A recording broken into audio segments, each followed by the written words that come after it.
Support for this podcast comes from the Central Valley Journalism Collaborative, connecting communities with the resources, infrastructure, and networks to ensure a vibrant local free press. From KVPR in Fresno, this is Central Valley Daily. It's Monday, September 22nd. I'm Elizabeth Arkalian. For over a decade, Covered California has helped residents purchase affordable health insurance, but the cost of that insurance could soon be going way up. So we're really looking at a double whammy here for Covered California enrollees. Coming up, we'll hear what's behind a potential doubling in costs. That conversation in just a moment. Support for Central Valley Daily comes from Body 20 in Fresno's Fig Garden Village, offering full-body electromuscle stimulation training sessions. It's a high-tech, time-efficient way to help preserve and rebuild lean muscle. Each 20-minute one-on-one session is guided by a certified coach using FDA-cleared technology. Body 20 accepts health savings account cards. More information available by searching the Fig Garden location at body20.com. And now to our feature story. People across the state use Covered California to purchase health insurance. It's generally regarded as an affordable option, especially for folks who can't get insurance through their work. But that could soon change. There's a chance that enrollees could face skyrocketing costs next year. According to Covered California officials, Central Valley residents stand to see a minimum of a 121% increase in their average premium. This all hinges on a tax credit that has historically been subsidized by the federal government. Congress has to decide if that tax credit will continue in its current form, in a time where the current administration has made cost-cutting its trademark. To better understand what's at stake for enrollees, I spoke with the executive director of Covered California, Jessica Altman.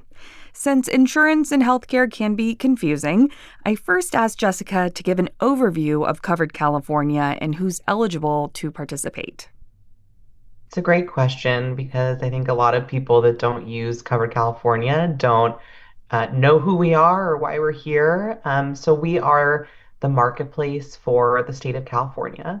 We provide health insurance to anyone that needs to buy that insurance for themselves and for their families. So generally that's people who don't have access to stable benefits from an employer like many people have, right? Their employer is providing them and their spouse and their dependents often that health insurance, and people who aren't eligible for Medicare for our older residents or Medicaid for our lower income residents, among others. So the people we cover are a broad swath of Californians, but they are people who run their own businesses. They are gig economy workers. They are farmers. They are hairdressers, right? They are people who work multiple part-time jobs and none of those jobs give them benefits. And so they really are, hardworking Californians who just don't have the privilege of another place for coverage. So Covered California, we are a marketplace operated by the state where these people can come, compare health insurance options, and we're the only place that they can receive financial assistance, mainly tax credits that help them afford that monthly premium cost for their health insurance. Okay, yes, let's discuss these tax credits, specifically these enhanced premium tax credits. Can you explain what that is and how they benefit Covered California recipients?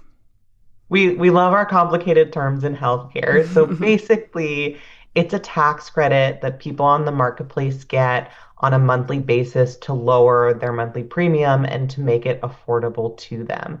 Now, the Affordable Care Act passed back in 2010, created this tax credit program. But a few years ago, sort of in the height of the pandemic and concerns about access to health insurance coverage, Congress enhanced those tax credits.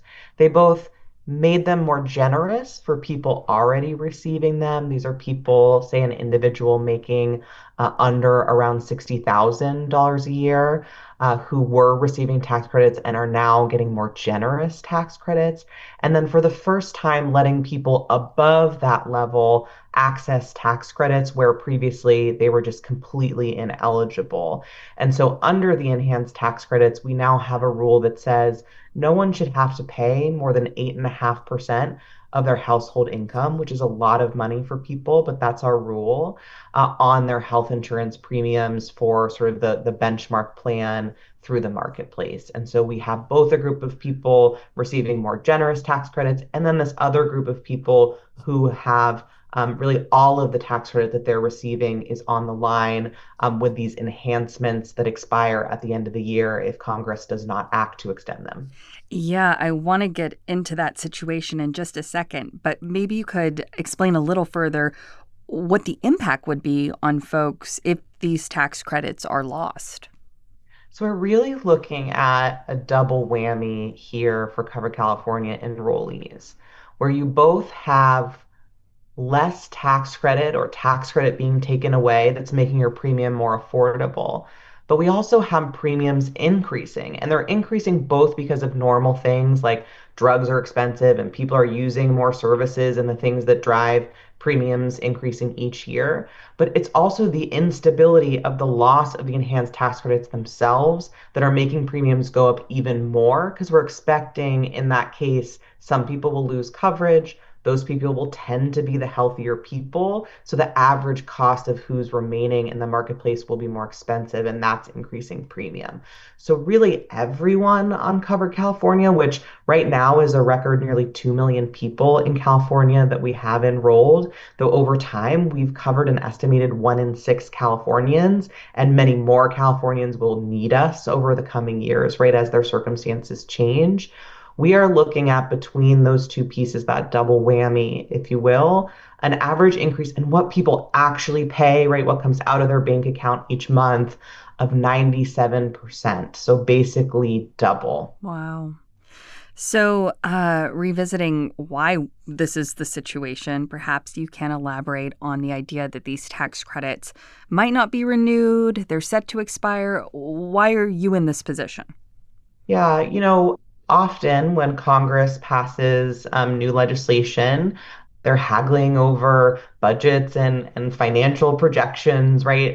10 years into the future. And so they often pass legislation for programs that only last for, say, 2 or 3 or 4 or 5 years. And then they only have to account for the cost to the federal budget of 2 to 5 years instead of 10 years. So that's very common. Programs we rely on, like the children's health insurance program, have to get renewed, right, every few years and things like that for these same reasons. And so these tax credits were extended once, the enhanced tax credits, but that extension expires at the end of this year. So unless Congress proactively acts and says we are going to extend them, they will go away for people in California and really the 24 million Americans that rely on the marketplaces for coverage. So that's how we got here. And now we really are in this crunch time moment where Congress just is going to decide, are they going to do it or not? It's a very live conversation happening in Washington, D.C., whether this will happen, when they'll do it, because open enrollment is around the corner, and what that will or will not look like for again, the many people that look to the marketplace for affordable coverage. I'm curious how optimistic you feel it could be extended in a time when federal cuts are happening to a lot of departments. And I'm just curious if the Trump administration has affected the public insurance market, because historically Republicans have not been very supportive of the Affordable Care Act. Yeah, the way I've been framing it is I have hope. I think there is, again, a lot of active conversation. That conversation is happening on both sides of the aisle, following on the heels of, I call it HR1, the sort of Trump's big bill, or what the formal name is the One Big Beautiful Bill Act, did a lot of things to healthcare. That are going to take away healthcare from a lot of people. But most of the things in that law are not going to happen until 2027, 2028, right? Sort of out into the future. And so those consequences are not going to be seen right away. But what's happening on the marketplace, we're talking about expiration at the end of the year for coverage that starts on January 1st. But open enrollment starts on November 1st, and we put letters in the mail to our consumers, as do marketplaces around the country, telling them about their costs next year in October. So this is really, really a sense of urgency. And I think the awareness of that among members of Congress has really increased in recent weeks and driven a conversation where you are seeing Democrats calling for this extension as they're debating the federal funding extension, but also even Republicans introducing legislation to extend these even just for 1 year, so that we're not sort of in this urgent state and can have a longer time for a conversation about what can happen on an ongoing basis. So, I have hope. There is definitely a path, but I think with the stalemate and partisanship in Washington, D.C. right now, I also don't have confidence, and it could go either way, and we should all be aware of those implications and consequences for healthcare on top of the implications and consequences for healthcare already from the federal policies that have passed in Washington. And just so I understand sort of next steps, would the renewal of these tax credits be potentially included in the upcoming congressional budget bill, or is this something separate? Depends on who you ask. So, Okay. where it stands is the majority, which is the Republican Party in both the House and Senate federally, has said, look, we want to extend government funding. And while we have some of these broader discussions about what we want to fund and how much we want to fund it, but we want to just do that cleanly. So we're not going to make any changes. We're just going to say, let's give ourselves until Thanksgiving to have those conversations. Thus far, the Democrats have said, no, this issue is urgent. What's happening in healthcare more broadly is urgent. And we want to see right now some movement towards improving access and affordability of healthcare, including the extension of the enhanced premium tax credits for marketplace consumers, but also asking for, sort of some undoing of some of the negative impacts, particularly to Medicaid, Medi-Cal here in California from the One Big Beautiful Bill Act. So right now there's a bit of a standoff happening in Washington, but this is definitely in the middle of that conversation. And right now, this is live. Probably something has happened since we've been recording this, and we'll just have to see where that conversation goes. So if these enhanced premium tax credits are not renewed and they expire at the end of the month, what's next? So I really want, particularly our enrollees for Cover California, but also anyone who just cares about healthcare for our state and their neighbors to know we're doing everything that we can here in California, at Cover California and beyond to respond to all of these changing federal policies. That doesn't mean that we have all of the answers and certainly all of the dollars that are going to fill some of the gaps that are being left here in California, but it does mean we're going to try very hard. So we do have some funds provided through the state budget here in California, thanks to the legislature and Governor Newsom, that we are putting towards affordability to try to stem losses in coverage, particularly for our most vulnerable enrollees, our enrollees who are really just above that eligibility for Medi-Cal on Covered California. That being said, California is set to lose $2.5 billion worth of federal funding through the enhanced tax credits. So it's going to be very meaningful. It is going to keep thousands of people covered through that state funds, but it's not going to fix the whole problem by any means.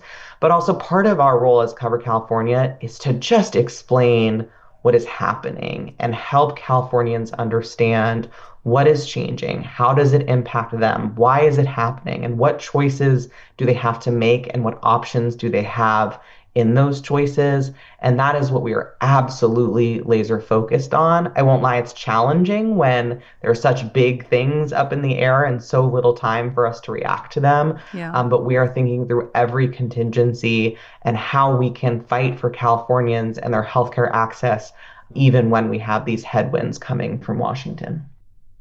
Jessica Altman, Executive Director of Covered California. Thank you for joining me.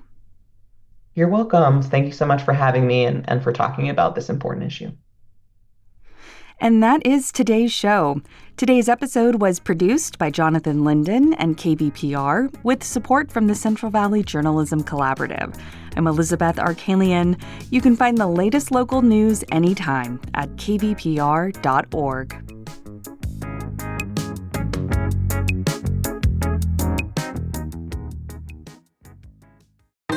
It's rare to find a podcast that can actually change your life.